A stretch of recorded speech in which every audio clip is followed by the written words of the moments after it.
The Galactic Council had been around for 12,000 years, and everyone in the known universe respected its power and wisdom. 47 different alien species worked together under this council, and they had built a civilization that stretched across thousands of star systems.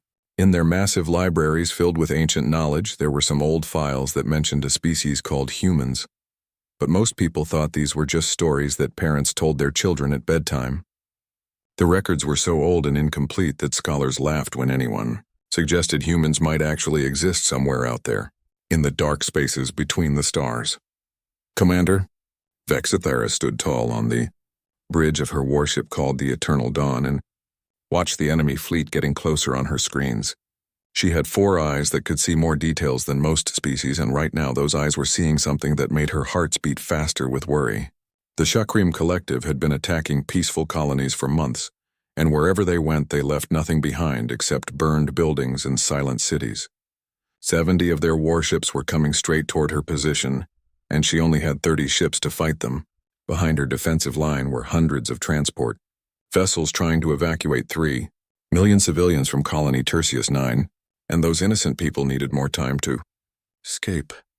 She pressed the communication button and spoke with a voice that sounded more confident than she felt inside. All ships were ordered to hold their positions no matter what happened, because the transports needed at least 1 more hour to finish loading the last of the civilians and jump to safety. Her tactical officer was a young Kynar named Felnos, and he looked up from his station with fear clear on his face. He had run the numbers 3 times, and each time the result was the same. The enemy weapons were 3 times more powerful than their defensive shields could handle, and there was no mathematical way they could survive for a whole hour. Vexthera knew he was right, but she had made her decision and she would not leave millions of innocent beings to die without a fight. She told him they would hold the line for as long as they possibly could, and if that meant sacrificing every ship in her fleet, then that was what they would do.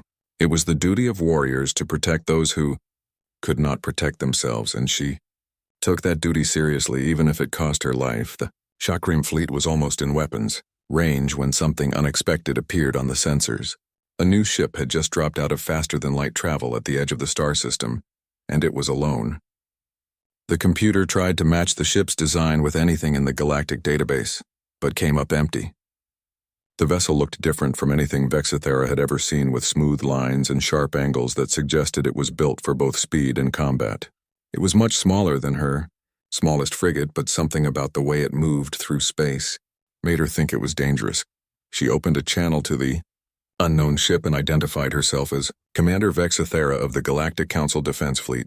She warned them that they were flying into an active battle zone and should leave immediately before they got caught in the crossfire. For several seconds there was no response, and she wondered if maybe their translation systems were not compatible. Then a voice came through the speakers and filled her bridge with words in a language her computer had never heard before. The translation matrix worked frantically to decode the message, and when it finally succeeded, a male voice spoke with a warm, friendly tone that seemed completely out of place, given the situation. The speaker introduced himself as Captain Jake Morrison from something called the United Earth Vessel Defiant, and he said they had been listening to the distress signals. He made it sound casual when he offered to help, as if jumping into a battle against 70 enemy warships was something he did every day before breakfast. Felnos pulled up what little information the computer could figure out about the Earthship, and his voice was filled with disbelief. The unknown vessel was only 1/10 the size of their smallest frigate, and there was no way such a tiny ship could make any difference in a battle this large.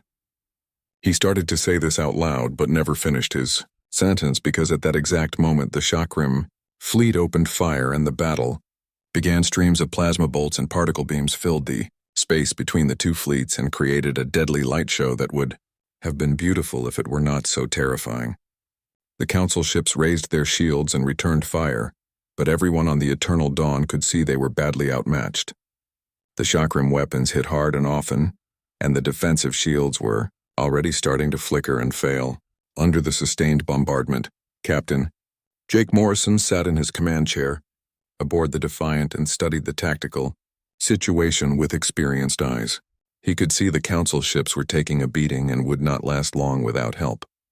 He spoke calmly to his crew and told them it was time to show the galaxy what humanity could do when pushed into a corner. His weapons officer was Lieutenant Amy Hayes, and she was already preparing to fire even though her hands trembled slightly with nervous energy. His pilot was Lieutenant Chen Kim, and Jake ordered him to bring them in fast and unpredictable so the enemy could not get a good target lock. Amy asked if they were really going to fight 70 warships with just one destroyer, and there was doubt in her voice. Jake smiled and corrected her by saying they were going to fight 70 warships with the most advanced piece of military technology that humanity had ever constructed. He explained there was a big difference between a regular destroyer and what they were flying. The Defiant had been built with 200 years of human innovation, and it contained weapons and systems that the galaxy had never seen before. The little Earth ship surged forward at a speed that would have torn apart most Council vessels and their crews. Humanity had spent 2 centuries perfecting technologies in complete isolation, and they had gone in directions that the rest of the galaxy had never considered. Lieutenant Chen Kim flew the ship through a series of impossible maneuvers that made it dance between enemy fire like a leaf in the wind. The chakram gunners tried to target the fast-moving ship, but it was too small and too quick for their weapons to track properly. Amy called out that they were entering weapons range, and Jake gave the order to fire when ready. The Defiant's railguns came alive and launched tungsten carbide rounds at incredible speeds. These were not energy weapons like most galactic civilizations used, but solid projectiles that hit with the force of meteors. The lead chakram cruiser shuddered as a dozen rounds punched straight through its shields and armor like they were made of paper. Secondary explosions bloomed along its side, and the massive warship began to drift out of formation. On the bridge of the Eternal Dawn, everyone stood frozen in shock as they watched the tiny human ship tear through the enemy formation. Felnos whispered a question asking what kind of weapons could do that much damage, and nobody had an answer. Before anyone could speak, the human ship did something even more surprising. Dozens of small objects separated from its hull and spread out in all directions. The chakram fleet barely noticed these tiny objects because they were each no bigger than a maintenance pod and did not seem to pose any threat. That was their mistake, and they would pay for it dearly. The small objects that had separated from the Defiant were not maintenance pods or escape vessels, as the chakram had assumed, but something far more deadly.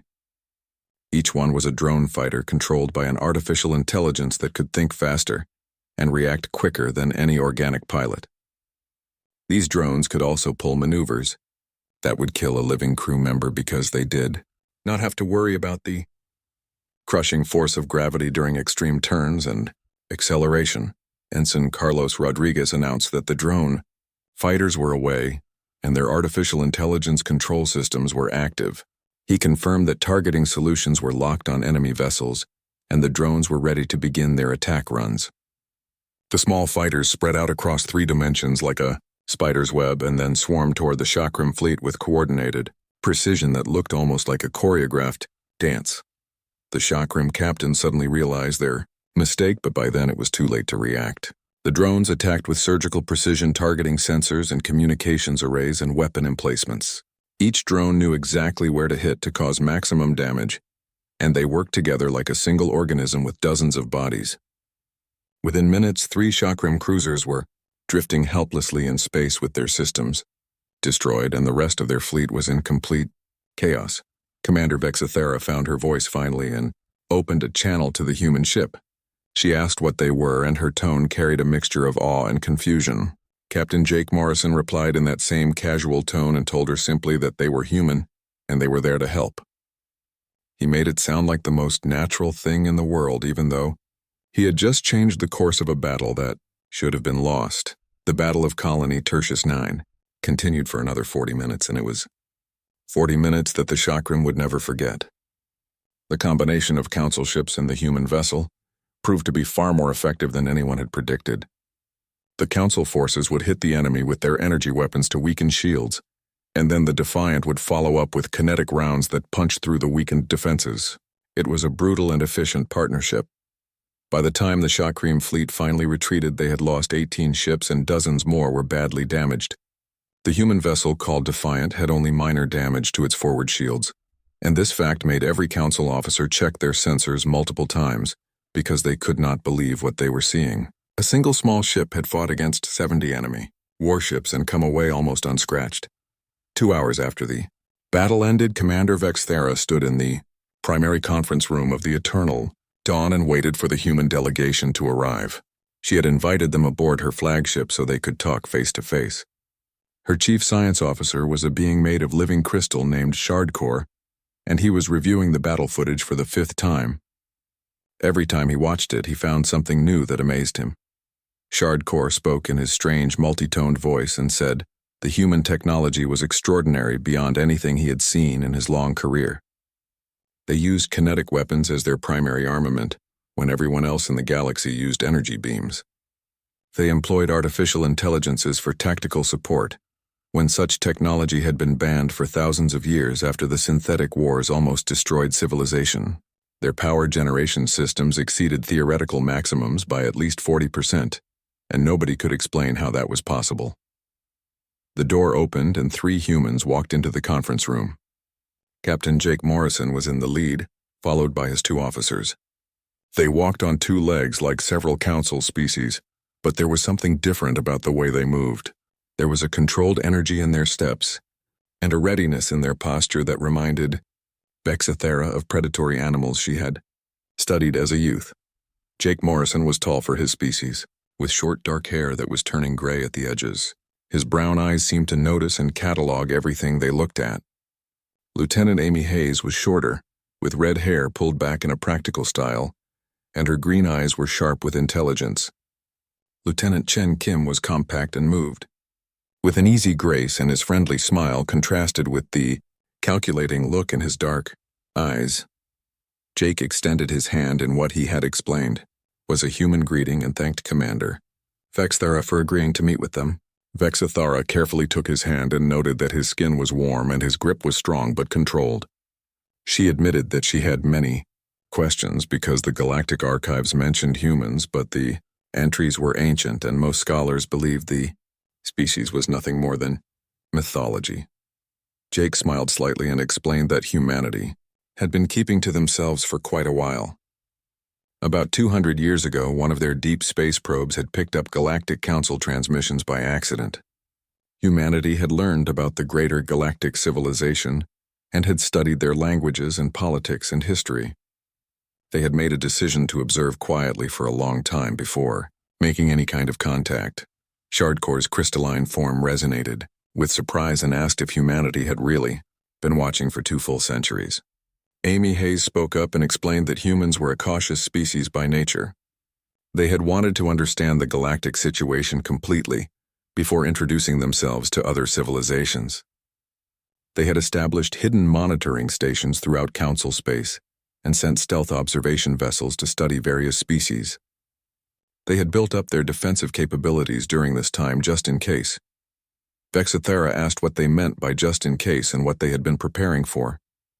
Lieutenant Chen Kim answered simply that they were preparing in case the Council turned out to be hostile to newcomers. He explained they were also preparing in case the Council needed help from an unexpected ally. He said it turned out to be the latter situation. Vexthera crossed her primary arms over her chest in a gesture that showed she was thinking carefully. She pointed out that human technology was far beyond what anyone would expect from an isolated species. Their weapons and artificial intelligences and propulsion systems all represented approaches that the Council had never seriously considered or had rejected as too dangerous to pursue. Jake nodded in agreement and explained that isolation had given humanity certain advantages. They had not had any galactic standard to follow, so they had gone their own way technologically. Sometimes their experiments led to dead ends, but other times they led to breakthroughs that the Council had never explored. He said this happened because the Council was locked into established ways of thinking and building while humanity had the freedom to try anything. Felno spoke for the first time and brought up the artificial intelligences with clear concern in his voice. He reminded everyone that the Council had banned all research into artificial intelligence 8,000 cycles ago, after the synthetic wars had nearly destroyed half the known galaxy.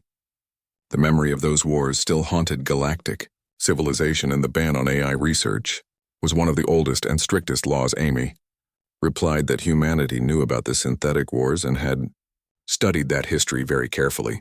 They had learned from the mistakes that had been made and had taken a different approach. Human artificial intelligences were purpose-built for specific tasks, with hard-coded ethical constraints built into their basic programming. Every AI also had multiple kill switches that could shut it down instantly if something went wrong. She emphasized that human AIs were tools and nothing more, and humanity was extremely careful about how they used them. Vexithara considered everything she had heard and thought about what it meant.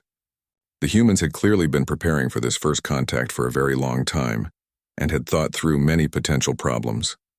She asked Captain Morrison directly why humanity had chosen to reveal themselves now, after 2 centuries of hiding. They could have remained hidden in their corner of the galaxy indefinitely, if they wanted to avoid complications. Jake Morrison's expression changed and became very serious as he prepared to answer the question. He explained that humanity had been watching the Chakram Collective expand for the past decade, and had seen what they did to the worlds they conquered.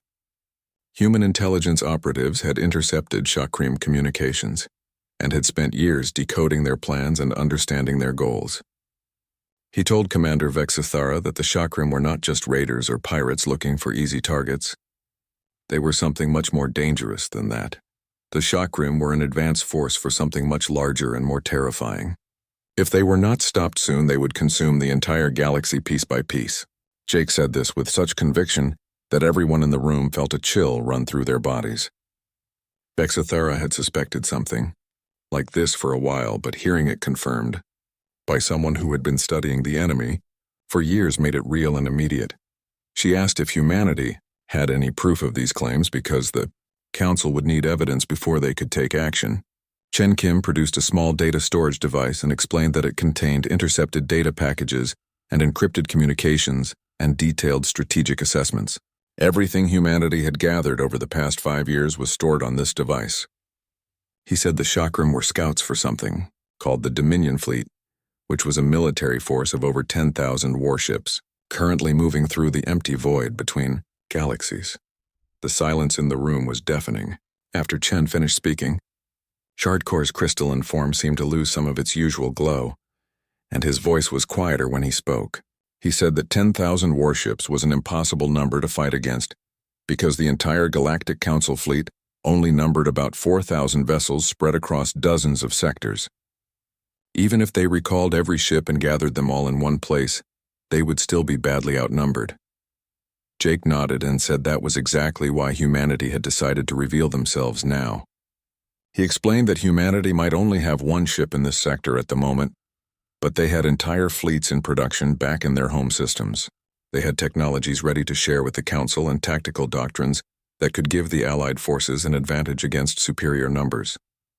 But none of it would matter if they did not work together. The Council and humanity and any other species willing to stand against the Dominion would need to form an alliance. Immediately, Vexithara looked at the human captain with new respect and asked if humanity would really share their advanced technology with species they had only just met. Jake replied that humanity had been watching the Council for 2 centuries and knew their history and their values and their commitment to protecting innocent life.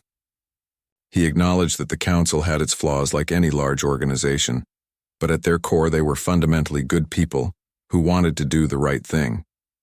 He said that good people needed to stand together against evil and that this was not just a human philosophy but a universal truth that crossed all species, boundaries. For the first time in many years, Vexithara felt something she had almost forgotten during the long war against the Chakram. She felt hope spreading through her chest like warmth from a fire. Maybe they actually had a chance to survive what was coming. Maybe the appearance of humanity was not just a coincidence but something that had been meant to happen at exactly this moment in history. 3 weeks after the Battle of Colony Tertius 9, the Galactic Council convened an emergency session at their central station called Concordia Prime. Representatives from all 47 member species traveled from across the galaxy to attend this meeting.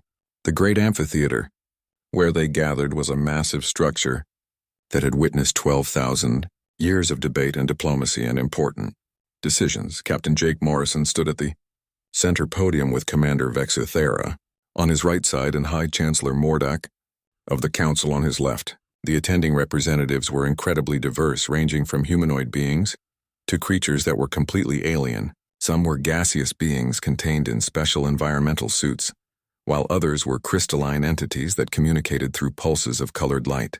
There were aquatic species swimming in mobile water, tanks, and countless other variations of life from across the galaxy. Jake began his address to the assembled representatives, and his voice was amplified throughout the massive chamber. He introduced himself as a representative of humanity, which was a species they all thought existed only in ancient myths and legends. He told them that humans were very real and had been preparing for this moment for 2 centuries. He said humanity was ready to help the Council face the greatest threat their civilization had ever encountered in 12,000 years of existence. A holographic display behind him began showing the intercepted chakram data that human intelligence had gathered. Images appeared of the Dominion fleet assembling in the dark space between galaxies.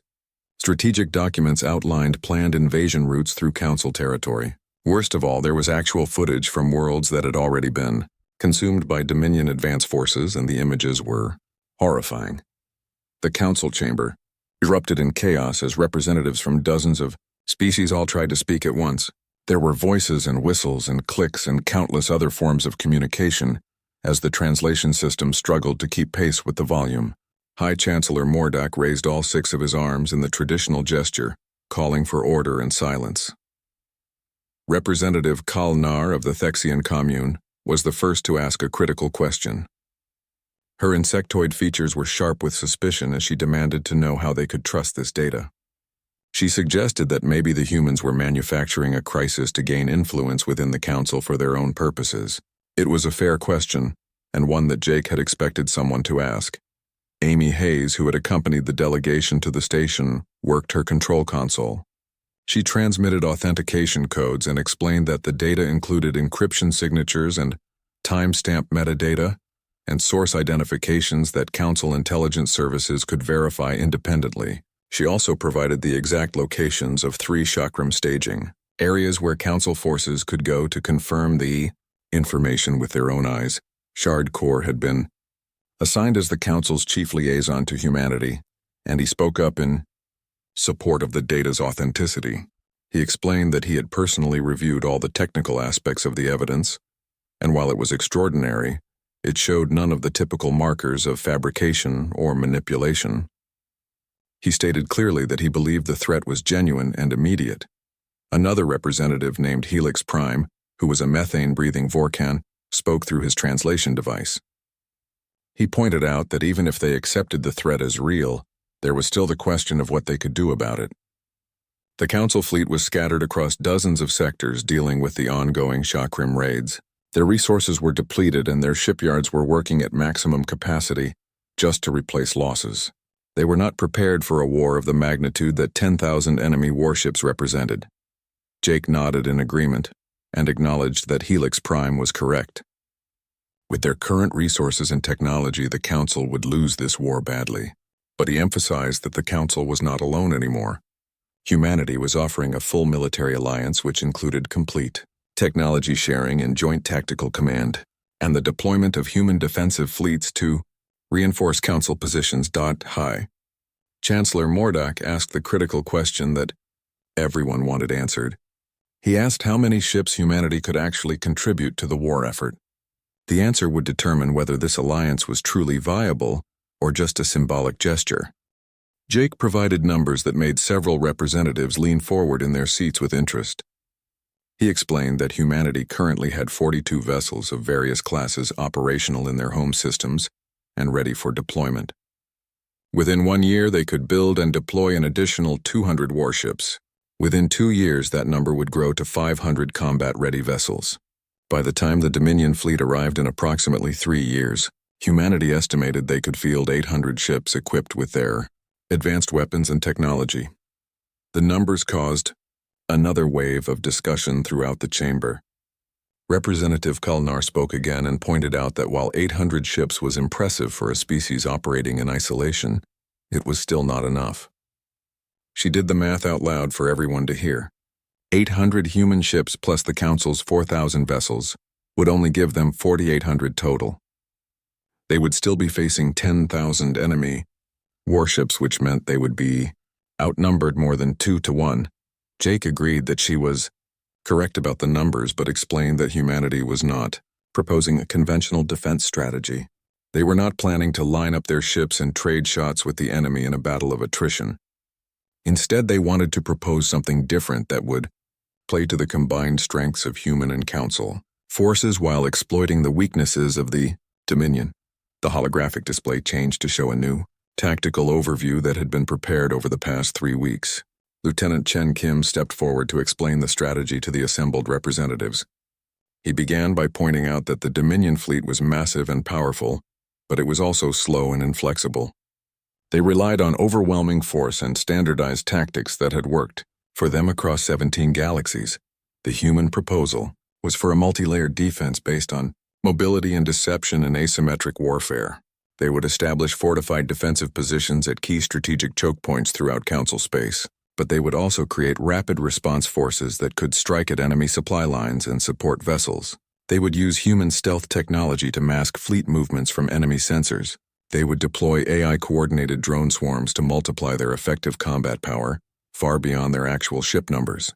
They would use advanced kinetic weapons to penetrate Dominion shields and armor in ways they would not expect. Commander Vexithara added her voice to support the presentation. She explained that she had witnessed human combat capabilities firsthand. During the Battle of Colony, Tertius 9, she could testify that their technology was unconventional, but highly effective in actual combat situations. More importantly, their tactical doctrine emphasized adaptability and innovation, which were qualities that would be absolutely essential in a conflict against an enemy that outnumbered them. The debate continued for 3 more hours as representatives raised various concerns and objections. Some worried about integrating alien technology into their existing fleet infrastructure. Others expressed concern about trusting a species that had hidden from the galaxy for 2 centuries. There were heated arguments about the risks of using artificial intelligence in warfare and whether the lessons of the synthetic wars had truly been learned. But, gradually as the evidence was presented and the arguments were made, the tide of opinion began to turn.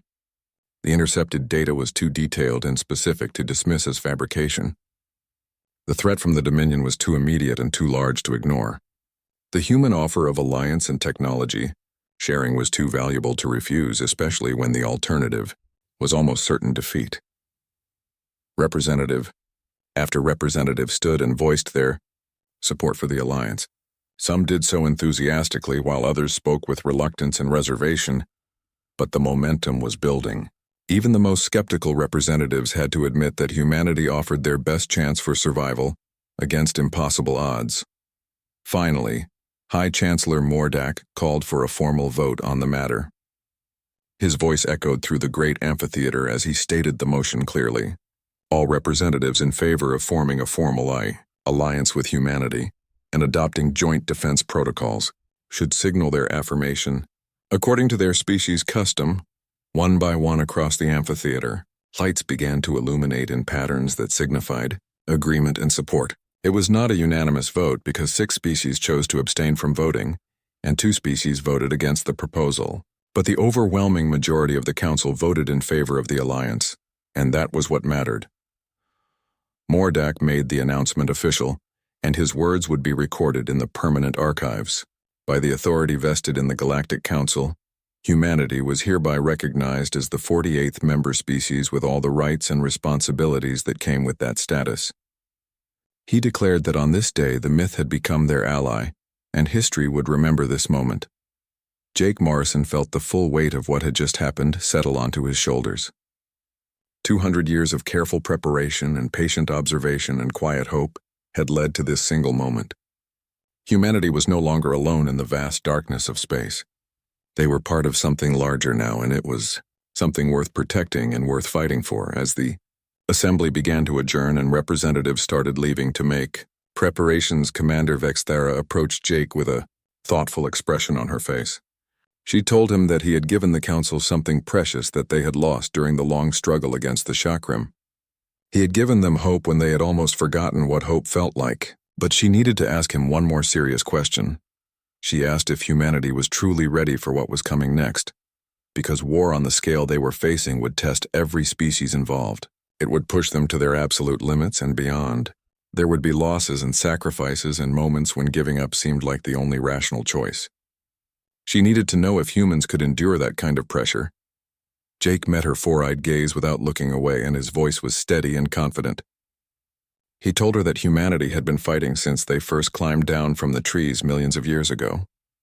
Humans had fought wars against each other and against nature, and against the limitations of their own biology. They had nearly destroyed themselves at least a dozen times throughout their history.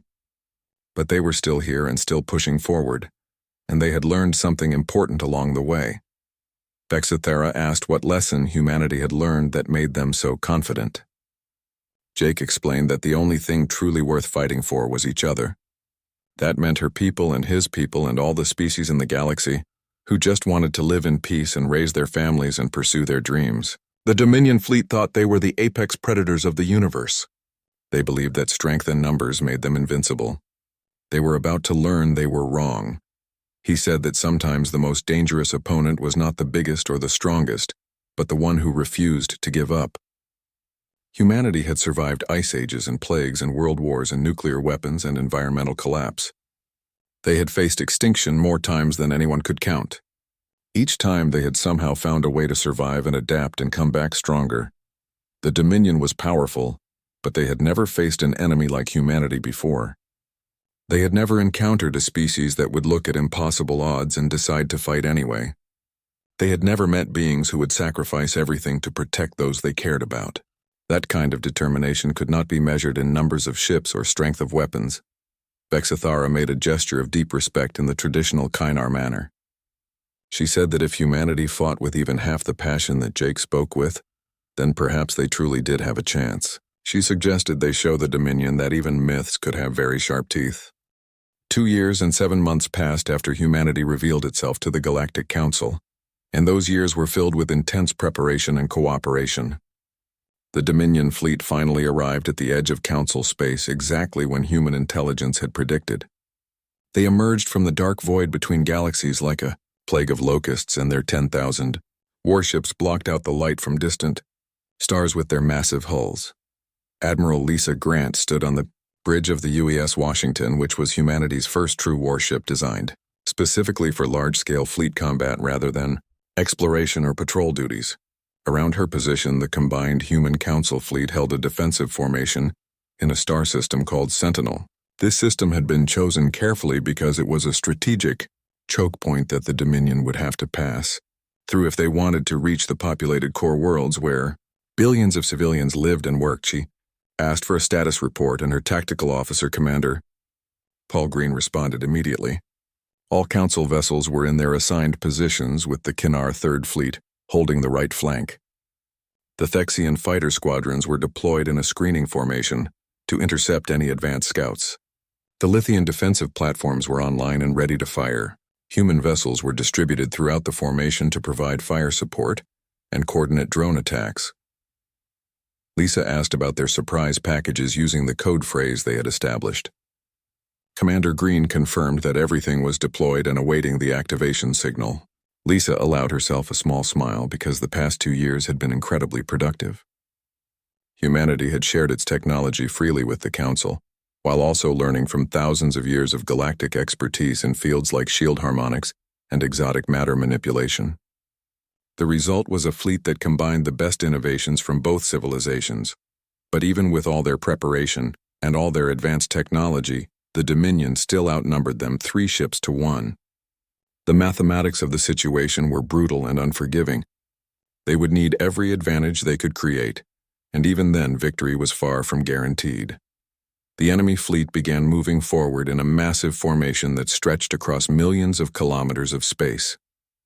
Their commander was someone called Overlord Kreshenok, and he broadcast a message on all frequencies that could be picked up by every ship in the system.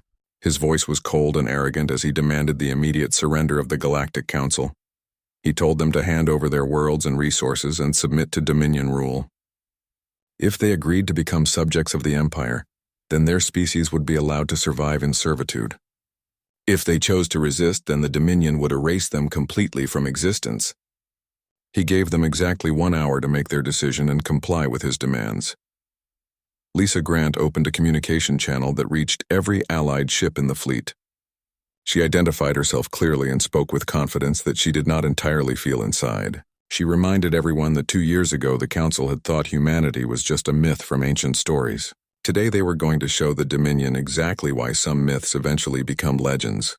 She gave the order for all ships to execute the operation they had named Thunder.